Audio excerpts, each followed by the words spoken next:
for speed and strength. I'm proud to introduce to you Tonka!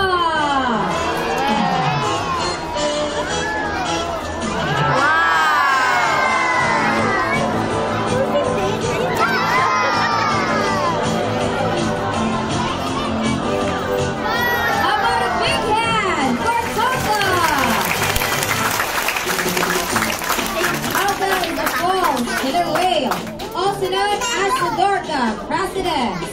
But how do you think he got the name Walls Killer Whale? Well, it's primarily because of his teeth. There's the whale, oh. Large, close teeth, same as those of a true killer whale.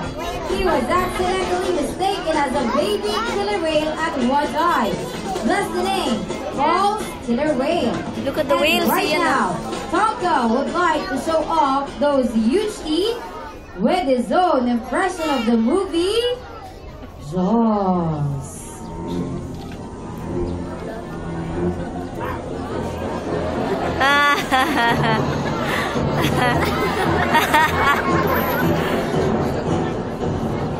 Oh boy, scary looking teeth, aren't they?